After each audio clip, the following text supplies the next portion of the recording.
हैदराबाद के निजाम ने समर्पण किया और इस प्रकार सितंबर 1948 में हैदराबाद भारत का हिस्सा बन गया। ध्यान रखिएगा, पूछा जाता है, इसमें मेन इंपॉर्टेंट क्वेश्चन पूछते हैं राजाकार कौन थे, तो आप बोलोगे निजाम के अर्धसैनिक बल। आपसे ये पूछ सकते हैं कि भारत में हैदराबाद शामिल कब हुआ, तो आप बोलोगे सितंबर 1948 में। ध्यान रखिए, बहुत इंपॉर्टेंट है। एक और क्वेश्चन पूछ सकते हैं कि जिस सैन्य टुकड़ी यानी भारतीय सैन्य टुकड़ी ने जो अभियान चलाया था उसको क्या कहते हैं, तो आप बोलोगे पोलो अभियान चलाया था, वो ऑपरेशन पोलो कहते हैं इसे इंग्लिश में। अब हम बात करते हैं, अगर आपने कर लिया तो आप स्क्रीनशॉट ले सकते हैं। अब हम बात करते हैं मणिपुर के बारे में।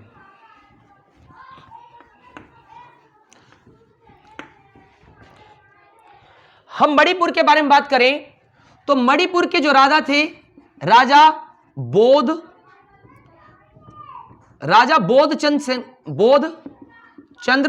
सिंह थे।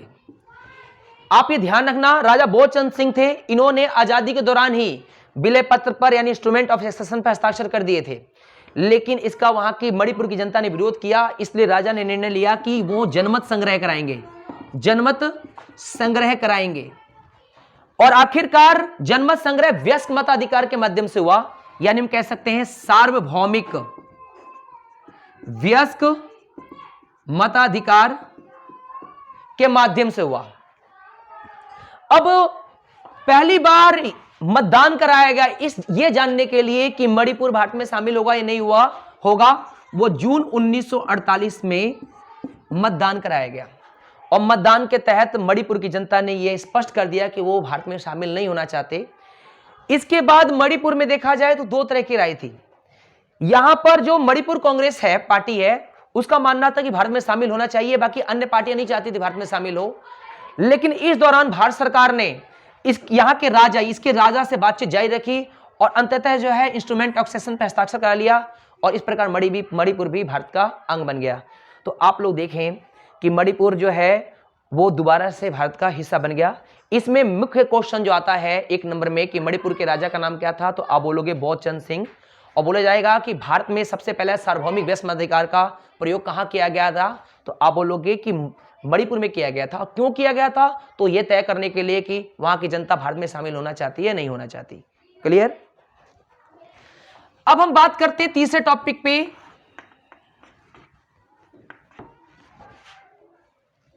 जूनागढ़ के बारे में।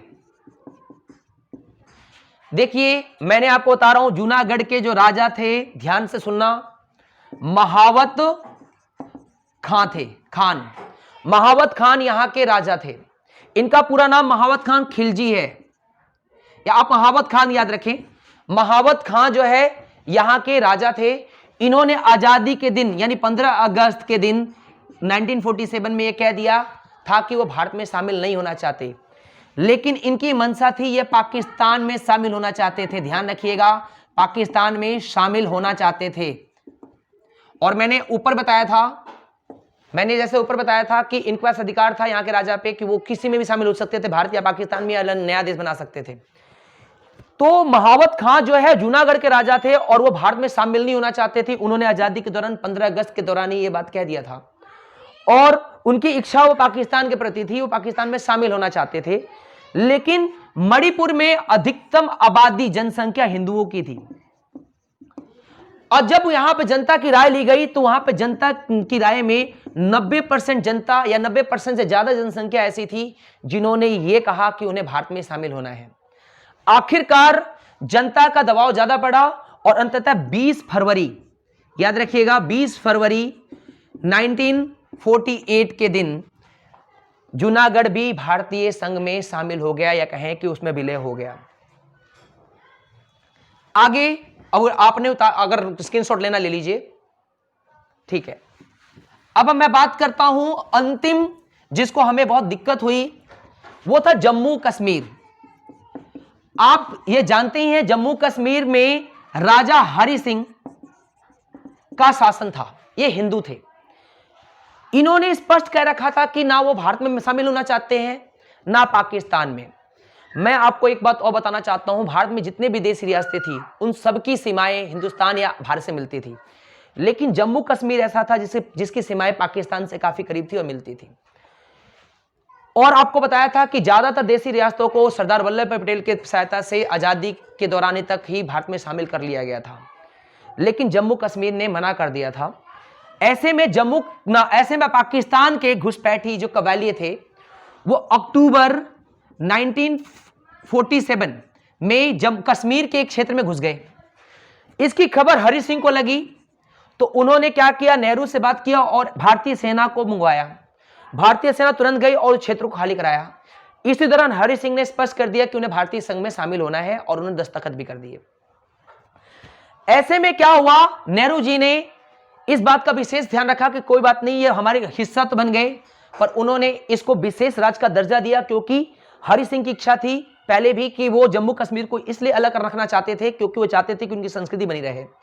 तो इसलिए नेहरू जी भी चाहते थे कि संस्कृति बने रहे, इसलिए एक संवैधानिक अनुच्छेद के तहत 370 के तहत इसे विशेष राज्य का दर्जा दे दिया।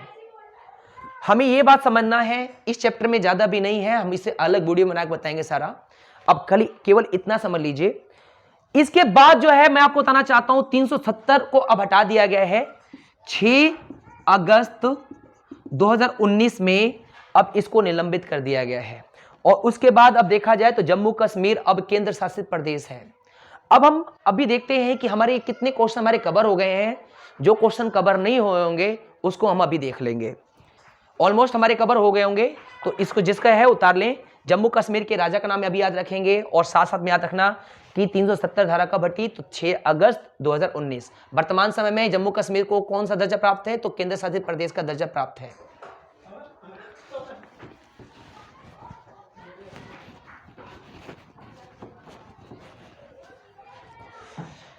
हमने अभी देखा भारत में कुल कितने देशी रियासत थे, तो हमने पढ़ा 565।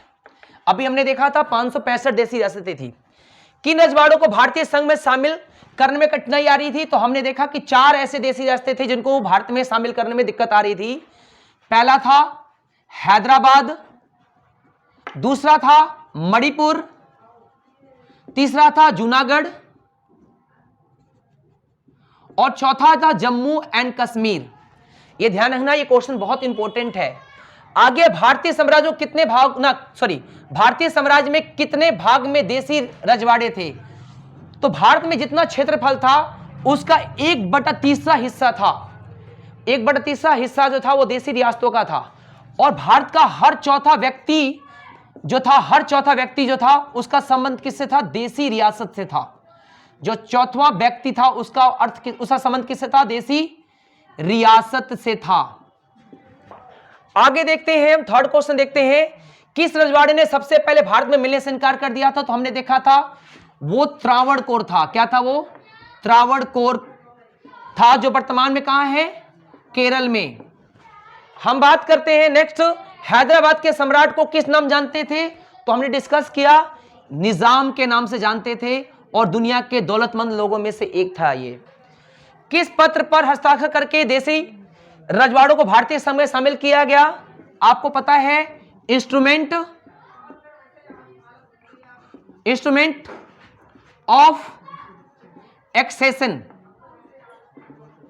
यह विलय पत्र था जिसमें हस्ताक्षर करने के बाद देशी रियासतों को भारतीय संघ में शामिल कर लिया जाता था। उड़ीसा, छत्तीसगढ़, सौराष्ट्र में कितनी देशी रियासतें थी, तो उड़ीसा में कितनी थी, हमने देखा 26, सौराष्ट्र में कितनी 15, नहीं छत्तीसगढ़ में 15 थी, सौराष्ट्र में 14 बड़े और 119 छोटे देशी रियासतें थे। ये बड़े हैं और ये छोटे हैं। राजाकार कौन थे, हमने बताया था राजाकार हैदराबाद जो हैदराबाद के निजाम थे, हैदराबाद के निजाम के अर्धसैनिक बल थे।